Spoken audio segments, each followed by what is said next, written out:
বাগান থেকে কাঠ কাটা শেষ করে সেই বন্ধু তিনি কি করতেন, ওনার বাড়িতে একটা দুধের প্রাণী ছিল, দুধ দহন করত। তিনি কি করতেন, কাঠ কেটে সে কাঠগুলো রেখে দিয়ে আগে তিনি দুধ দহন করতেন। দুধ দহন করে করে কাউকে আগে খাওয়াইতেন না। ওনার বিবি ছিল, সন্তান ছিল, বিবিকেও দিতেন না, সন্তানকেও দিতেন না। বিবি বিবি রে, ও আমার সন্তান, তোমাদের আদরও আমার কাছে কম না, কিন্তু তোমাদের আদরের চাইতে সবচেয়ে বড় আদর হলো আমার মা বাবা। সন্তান বাবা মার জীবন থেকে যদি একটা চলে যায়, আল্লাহ চাইলে 70 বছর, 50 বছর, 60 বছরও আরেকটা আসে। কিন্তু মা বাবা এমন অমূল্য সম্পদ রে, এটা জীবন থেকে একবার হারাই গেলে আর আসে না বন্ধু, আর ফিরে দেখা যায় না রে। কত মুরব্বির চেহারা দেখা যায়, কিন্তু বাবাকে কারো মাঝে খুঁজে পাওয়া যায় না।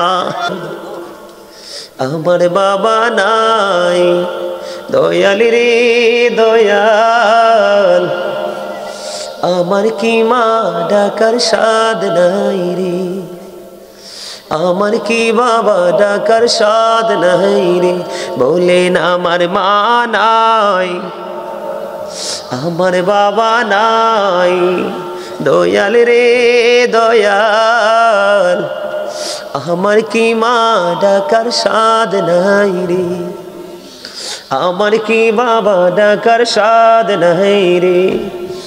ঘরে যাইয়া সবাই দেখে মা জননীর মুখ, বাবা যখন মাথায় হাত দে ভুলে যাই সব দুঃখ। আমার মা নাই, আমার বাবা নাই, দয়াল রে দয়াল, আমার কি মা ডাকার সাদ নাই রে, আমার কি বাবা ডাকার সাদ নাই রে। বলেন শয়নে স্বপনে শুধু মা তোমার কথা মনে হয়, শয়নে স্বপনে শুধু মা তোমার কথা মনে হয়।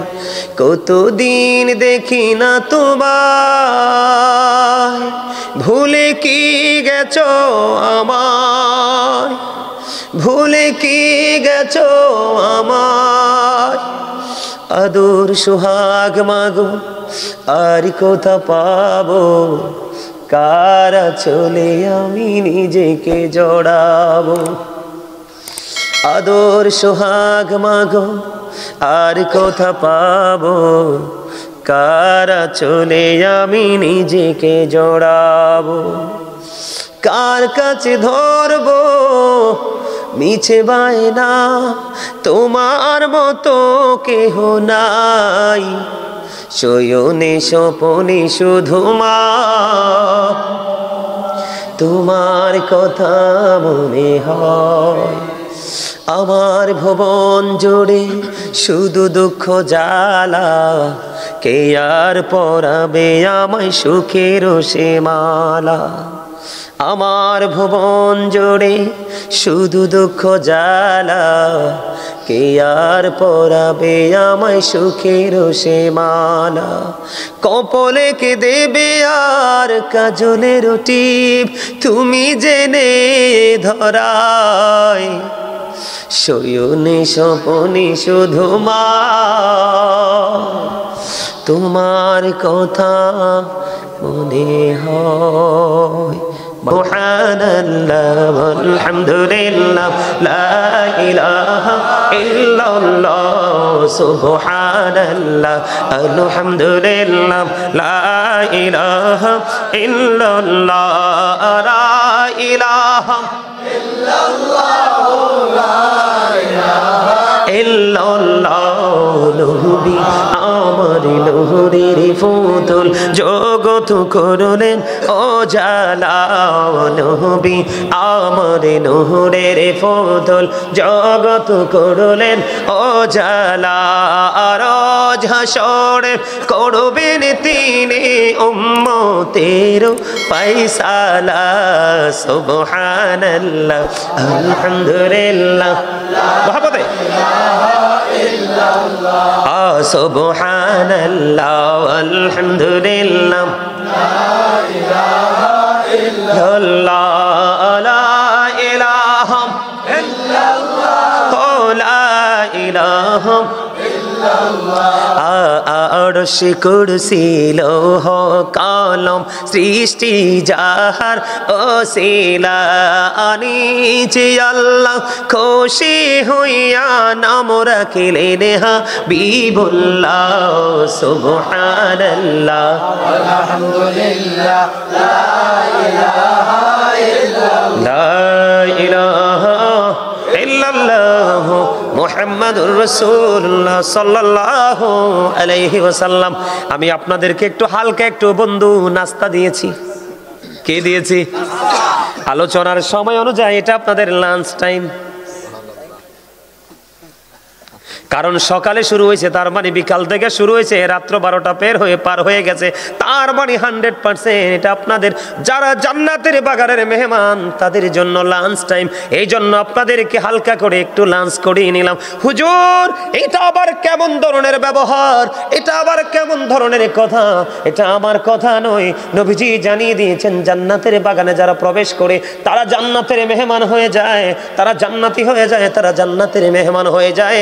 জান্নাতের মেহমানদের জন্য খাবার হলো সুবহানাল্লাহ আলহামদুলিল্লাহ লা ইলাহা ইল্লাল্লাহ সুবহানাল্লাহ আলহামদুলিল্লাহ লা ইলাহা ইল্লাল্লাহ লা ইলাহা ইল্লাল্লাহ লা ইলাহা ইল্লাল্লাহ লা ইলাহা ইল্লাল্লাহ মুহাম্মাদুর রাসূলুল্লাহ সাল্লাল্লাহু আলাইহি ওয়াসাল্লাম। ও বন্ধু, এই নাস্তার স্বাদ হলো ব্যতিক্রম। পৃথিবীর বুকে দুপুরবেলা যে লাঞ্চ আমরা করি প্রতিদিন, ওই লাঞ্চ থেকে আসে দেহের প্রশান্তি। আর মাহফিলে আপনাদেরকে যে লাঞ্চ আমি করিয়েছি, ওই লাঞ্চ থেকে আসে আপনার রুহের প্রশান্তি। দুই ধরনের খাবার লাগে মুমিনের প্রতিদিন। একটা হলো পৃথিবী থেকে খুঁজে বের করা হয়, পৃথিবী থেকে খাওয়া হয়, এটা হলো মুমিনের দেহের খোরাক। আর এই সমস্ত বাগান থেকে যেটা সংগ্রহ করা হয়, এটা হলো মুমিনের জন্য রুহের খোরাক। বন্ধুরে আমার, বলতেছিলাম মনে আসেনি আপনাদের? 3 জন লোক পরামর্শ তাদের ফাইনাল হয়ে গেল। এর মধ্যে বন্ধু একজন সিদ্ধান্ত করলো, আমার জীবনে এমন একটা কর্ম আমি করেছিলাম যেটা একমাত্র আল্লাহ রাব্বুল আলামিনকে পাওয়ার আশায়। কর্মটা হলো কি একটুখানি বলে দেই, না হয় বুঝবেন না। প্রথম যিনি তার উসিলাটা আল্লাহর দরবারে তুলে ধরেছে, আল্লাহ কিন্তু বলেছে ইয়া আইয়ুহাল্লাযীনা আমানুত্তাকুল্লাহা ওয়াবতাগু ইলাইহিল উসিলা। আল্লাহ বলেছেন ইমানদারগণ, তোমরা আমাকে ভয় করো, আর ভয় করার পরে তোমরা উসিলা তালাশ করো। হুজুর, উসিলাটা কি? ওয়াকুনু মা'আস সাদিকিন, ট্রুথফুল ম্যান, সত্যবাদী লোক, তার মানে হক্কানি আলেম এবং হক্কানি আল্লাহর ওলিরা। তোমরা তাদের সাথে যখন যুক্ত হয়ে যাবে রে, তখনই তোমাদের ধাপ একটার পর একটা সামনের দিকে অগ্রসর হতে থাকবে। প্রথম যিনি আল্লাহর দরবারে উসিলাটা দাঁড় করালেন, আল্লাহ রাব্বুল আলামিনকে একটা ডাক দিয়ে বললেন, তিনি মনিব, ওই দিন যে আমি কাজটা করেছিলাম এটা শুধু তোমার সন্তুষ্টির জন্য করেছিলাম। কাজটা কি বন্ধু? ওই লোকটা হলো একজন কাঠুরিয়া। প্রতিদিন সকালবেলা তিনি যাইতেন কাঠ কাটার জন্য বাগানে। বাগান থেকে কাঠ কাটা শেষ করে এসে বন্ধু তিনি কি করতেন, ওনার বাড়িতে একটা দুধের প্রাণী ছিল, দুধ দহন করত। তিনি কি করতেন, কাঠ কেটে এসে কাঠগুলো রেখে দিয়ে আগে তিনি দুধ দহন করতেন। দুধ দহন করে করে কাউকে আগে খাওয়াইতেন না। বাগান থেকে কাঠ কাটা শেষ করে এসে বন্ধু তিনি কি করতেন, ওনার বাড়িতে একটা দুধের প্রাণী ছিল, দুধ দহন করত। তিনি কি করতেন, কাঠ কেটে এসে কাঠগুলো রেখে দিয়ে আগে তিনি দুধ দহন করতেন। দুধ দহন করে করে কাউকে আগে খাওয়াইতেন না। ওনার বিবি ছিল, সন্তান ছিল, বিবিকেও দিতেন না, সন্তানকেও দিতেন না। বিবি, বিবি রে, ও আমার সন্তান, তোমাদের আদরও আমার কাছে কম না, কিন্তু তোমাদের আদরের চাইতে সবচেয়ে বড় আদর হলো আমার মা বাবা। সন্তান বাবা মার জীবন থেকে যদি একটা চলে যায়, আল্লাহ চাইলে 70 বছর, 50 বছর, 60 বছরও আরেকটা আসে। কিন্তু মা বাবা এমন অমূল্য সম্পদ রে, এটা জীবন থেকে একবার হারাই গেলে আর আসে না বন্ধু, আর ফিরে দেখা যায় না রে। কত মুরব্বীর চেহারা দেখা যায়, কিন্তু বাবাকে কারো মাঝে খুঁজে পাওয়া যায় না।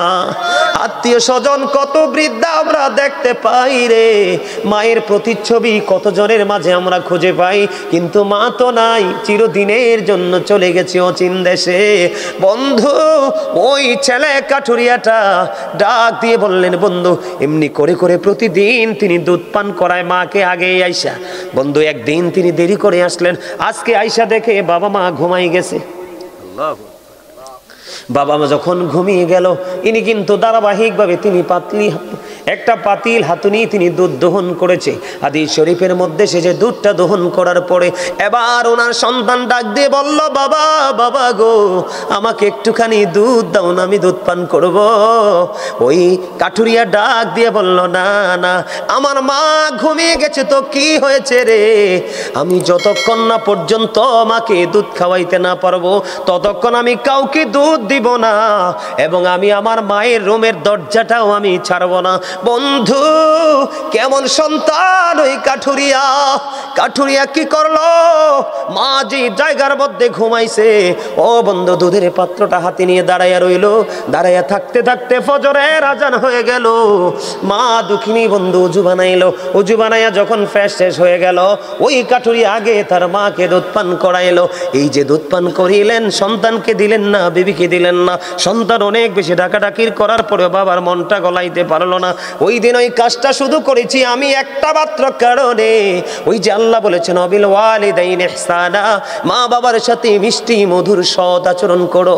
আমি আল্লাহ সেদিন এই ব্যবহার করেছিলাম তুমি মালিকের খুশি করার জন্য। ওই দিনের আমল যদি তুমি কবুল করে থাকো, ওই দিনের গোলামি যদি তুমি কবুল করে থাকো, তাহলে আমাকে আজকের এই বিপদ থেকে উদ্ধার করো। বন্ধু ও বড়রা, ধনীশ্বরের ভাই, আমার বাবা গো, আমার মা বোনদেরকে ডেকে ডেকে বলছে গো, হৃদয়ের জানালাটা খুলে দাও, বাবা মা কেমন একটু বুঝে নাও। এবার কি করলেন বন্ধু, আল্লাহর কুদরতে সন্তান যখন দোয়া করলেন, দোয়া শেষ হইতে দেরি রে, চাইয়া দেখে পাথরটা আল্লাহর কুদরতে একটুখানি সরে গেছে। কিন্তু হাদিস শরীফের মধ্যে এসেছে, কিন্তু সরে গেলে লাভ হবে না, কিন্তু বের তো হওয়া যাবে না। একটুখানি সরে গেছে বটে, কিন্তু বের হওয়ার কোনো সুযোগ নাই। এবার দ্বিতীয় ব্যক্তি খেয়াল করবেন, এটা বর্তমানে আমাদের সমাজের সবচেয়ে বেশি নোংরামি। একটা অপশন, আরো দুইটা আছে, কিন্তু এটা এই আলোচনার সাথে না। তারপর আমি আপনাদেরকে একটুখানি শোনাই বন্ধু, শুনবেন তো। দ্বিতীয় ব্যক্তি কোন উসিলা দিয়ে আল্লাহর কাছে সাহায্য চাইলেন? দ্বিতীয় ব্যক্তির আচরণ ছিল কেমন জানেননি? উনি ওনার একজন চাচাতো বোনকে তিনি খুব ভালোবাসতেন এবং ফিজিক্যাল মিলামেশার জন্য চেষ্টাও তিনি করেছেন, কিন্তু কোনোভাবেই তিনি মেয়েটাকে রাজি করতে পারে না। একটা সময় পৃথিবীর বুকে বন্ধু দুর্বি বলে, হুজুর দিতে পারবো না। দিতে পারবেন, সব দিবেন, তবে আপনার মধ্যে থাকতে হবে সবার আগে আমার ভালোবাসার মানুষকে আমি ফলো করব। কথা কি বুঝেন নাই? আমার এমন কিছু লোক আছে এরা একবারে মডার্ন ছিল, আর এখন আমার সাথে হাঁটলে বুঝছেননি, কেউ বলবে না এরা যে সাধারণ মানুষ, এই দাড়ি এই চুল, সবসময় পাঞ্জাবি পরে। সুবহানাল্লাহ বলেন না? অনেক আছে। এক ছেলে অস্ট্রেলিয়া থেকে ফোন করছে, অস্ট্রেলিয়া থেকে ফোন করে বলতেছে, হুজুর জীবনে কত হুজুরের ওয়াজ আমি শুনছি, কিন্তু আপনার নামাজের ওয়াজ আমার কাছে এত বেশি হৃদয় ছুঁয়েছে। হুজুর আমি এক্ষণ বের হচ্ছি, আজকে থেকে আমি কথা দিয়েছি আপনাকে, এক ওয়াক্ত নামাজ আমি ছাড়বো না, আমি জায়নামাজের জন্য বাজারে যাচ্ছি। এটা হলো প্রেম, এটা হলো ভালোবাসা। এই ভালোবাসাই মানুষকে নিয়ে যাবে চিরস্থায়ী প্রেমের সাগরে। বুঝেন নাই? প্রেম সাগর কোনটা? আল্লাহ রাসূলের সন্তুষ্টি। বন্ধুরে আমার 2 নাম্বার অপশন চলে গেল। 3 নাম্বার হলো তৃতীয় ব্যক্তি। বন্ধু তৃতীয় ব্যক্তি তিনি তিনের দরখাস্ত দেবে। ওনার জীবনের কর্মটা বন্ধু এতটাই তাকওয়া সম্পূর্ণ, এতটাই প্রেমময়, বিশেষ করে আমার কাছে বেশি পছন্দ। কারণ কাল হাসরের ময়দানে মানুষ সব কিছু দিয়ে যত বেশি আটকাবে, তার চেয়ে বেশি বিপদে পড়বে মানুষের হক নিয়ে। কথা কয় না? আমি আপনাদেরকে আজকে বলে দেই বন্ধু, আপনাদের জীবনে যদি পরের হক মারার মতো কোনো ঘটনা না থাকে, তাহলে মনে করবেন আপনার মৃত্যুটা বন্ধু স্বস্তির হবে, নেয়ামতের হবে। তৃতীয় লোকটার দেখেন না, তৃতীয় লোকটার তাকওয়াটা বন্ধু কেমন। উনি বন্ধু, ওরা আমাদের এলাকাতে আমাদের মধ্যে আমরা কাজের লোক রাখি না, তৃতীয় লোকটা তিনি কাজের লোক রেখেছিলেন, কাজের লোক দিয়ে তিনি কাজ করিয়েছিলেন, কিন্তু লোকটা কাজটা করার পরে বেতন নেয় নাই। মালিকের কাছে তার বেতন রেখে চলে গেলেন কোন অজানা গন্তব্যে। মালিক খুঁজে পায় না তার শ্রমিককে বেতন দিতে। দিন চলে গেল, রাত চলে গেল, দিন চলে গেল, রাত চলে গেল বন্ধু, গোলাম আর মালিকের কোনো দেখা নাই। তৃতীয় ব্যক্তি যিনি আজকে মহা বিপদে, যেই বিপদের খবর আল্লাহ ছাড়া কেউ জানে না। কথা কি বুঝেননি আপনারা? দেখেন মালিকের প্রেম কত মধুময়। আমার বন্ধু এই মুহূর্তে একটা আয়াত বারবার মনে পড়তেছে। ওই যে আল্লাহ কোরআনে বলেছে, আল্লাযীনা আমানু, যারা ঈমান এনেছে, ওয়া কানু ইয়াত্তাকুন, এবং তাকওয়া অবলম্বন করেছে, লাহুমুল বুশরা, তাদের জন্য সুসংবাদ, ফিল হায়াতিদ দুনিয়া, দুনিয়ার জীবনে, ও ফিল আখিরা, এবং পরকালের জীবনে। আপনি ঈমান আনার পরে যদি আল্লাহকে ভয় করতে পারেন, আপনার জন্য নিয়ামত দুনিয়ায় বরাদ্দ, আখিরাতেও বরাদ্দ। তার সিম্পটম হলো, এর মধ্যে একটা হলো এইটা। 3 নাম্বার ব্যক্তিটা বন্ধু, তিনি তো ওনার শ্রমিককে আর খুঁজে পায় না। তিনি কি করলেন? তার পারিশ্রমিকটাকে তিনি ইনভেস্ট করলেন। এটাকে ইনভেস্ট করছে, প্রাণী কিনেছে, বকরি কিনেছে, ওট কিনেছে বন্ধু। এই ওট একটার পর একটা বাচ্চা দিতেছে, বকরি একটার পর একটা বাচ্চা দিতেছে। দিতে দিতে দিতে দিতে দিতে দিতে বন্ধু অনেক বকরি এবং ওট হয়ে গেল। সুবহানাল্লাহ কন্যা। তার মানে একটা প্রাণী থেকে আরেকটা প্রাণী, আরেকটা প্রাণী থেকে আরেকটা প্রাণী বিকট হয়ে গেল। হঠাৎ করে একদিন বন্ধু ওই শ্রমিক চলে আসলো। সুবহানাল্লাহ বলেন না। হঠাৎ করে একদিন বন্ধু ওই শ্রমিক চলে আসলো। আসার পরে মালিকের কাছে ডাক দিয়ে বলতেছে, মনিব, আপনি তো কিছু দিনের জন্য, সাময়িক সময়ের জন্য আমার মনিব, আপনার কাছে আমি কিছু বেতন পাও না, আপনার কাছে আমি কিছু পারিশ্রমিক পাও না, আমাকে দয়া করে যদি আমার এই পারিশ্রমিকটা দিতেন গো, আমি একটু বেশি বেশি উপকৃত হতাম। বন্ধু গায়ের পশম গুলো দাঁড়িয়ে যায় রে, কেমন প্রেম তাদের সিনায়।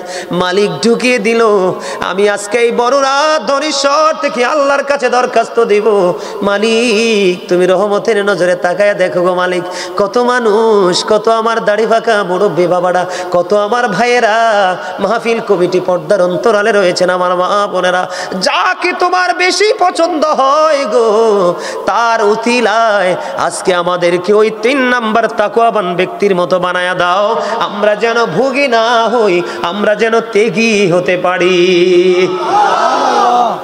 আমিন বলেন না। এবার বন্ধু ওই মালিক ডাক দিয়ে বলল, তুমি আমার কাছে এসেছো, আমি তোমার পারিশ্রমিকটাকে ইনভেস্ট করেছি কোথায়? ওই বাগানের দিকে তাকায়া দেখো গো, ওই দিকে চাইয়া দেখো, ওখানে যতগুলো প্রাণী আছে সবগুলো তোমার। আপনি কি বলতেছেন? কয় হ, ওই যে দেখো সব কিছু তোমার।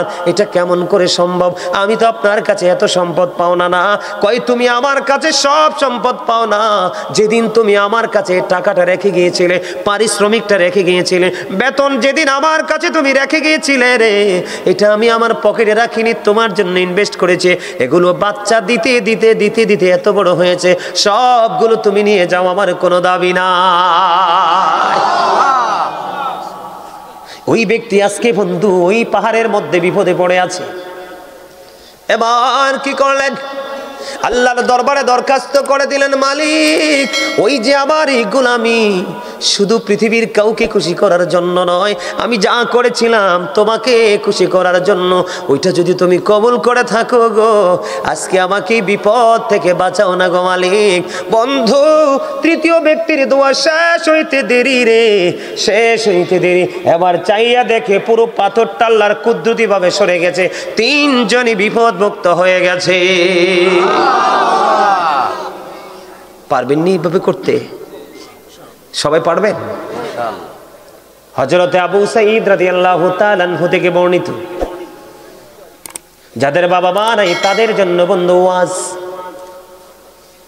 তিনি বলেছেন, বনু সালামা গোত্রের লোক এসে বললেন, ইয়া রাসূলুল্লাহ, নবী গো, ও প্রাণের নবী, আমার তো বাবা মা চলে গেছে পৃথিবী থেকে, আমি তাদের সাথে সৎ ব্যবহার করতে চাই গো, আমি কেমন করে তাদের সাথে সৎ ব্যবহার করব? সুবহানাল্লাহ বলেন না।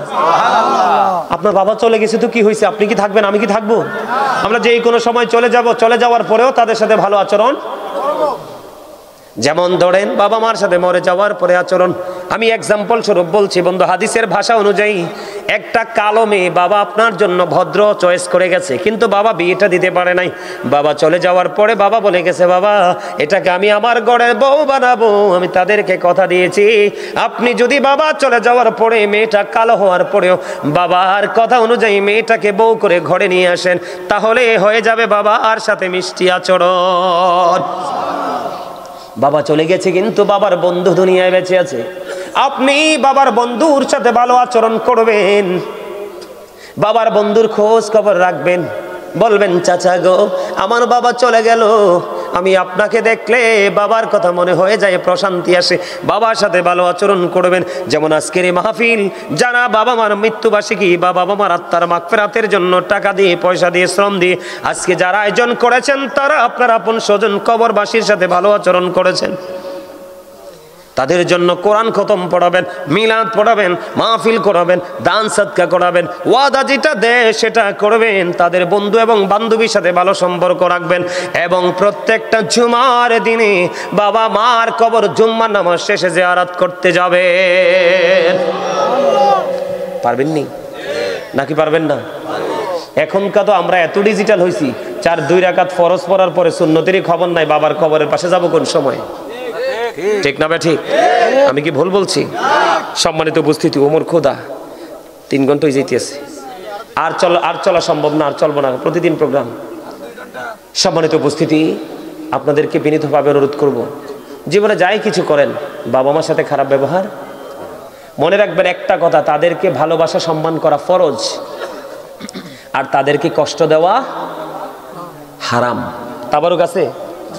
তাবারুক আছে? আপনারা যারা বাইরে দাঁড়িয়ে আছেন সবাই ভিতরে চলে আসেন, আপনারা সবাই ভিতরে চলে আসেন, আসেন। হ্যাঁ, একটা গজল গাইতে? হ্যাঁ, গজল বাকি রয়েছে? ঠিক আছে, পারলে আমার সাথে গাইবেন, আমার একটা পছন্দের গজল আছে, আমি গাইবো। হ্যাঁ, গজল তো গাইছি না, এই জায়গাতে তো গজলটা গাওয়া যায় না, বাবা মাকে নিয়ে আলোচনা করতে গেলে আসলে একটু ব্যতিক্রম মনোভাব চলে আসে। তোরা কই পাবি অমূল্য রতন, আমার মায়েরই মতন রে, নাই দরদি। তোরা কই পাবি অমূল্য রতন, আমার মায়েরই মতন রে, নাই দরদি। ভিজা জাগায় মায়ে শুয়া, শুকনা জাগায় আমায় রাইখা গো, ও সে কত কষ্ট করলেন মায়ে, আমার লালনার পালন রে, নাই দরদি। আমার মায়ে মইরা গেলে আমি কাকে ডাকিব মা মা বলে, মা মা গো, ও সে কত কষ্ট করলেন মায়ে, আমার লালনার পালন রে, নাই দরদি। যে সরজনে কান্দে লইয়া আমি কোথায় যাব মাকে নিয়া, ও খুলে দাও মায়ের মুখের কাফন, দেখি জনমের মতন রে নাহি দরদি। অন্ধকার কবরের বাজে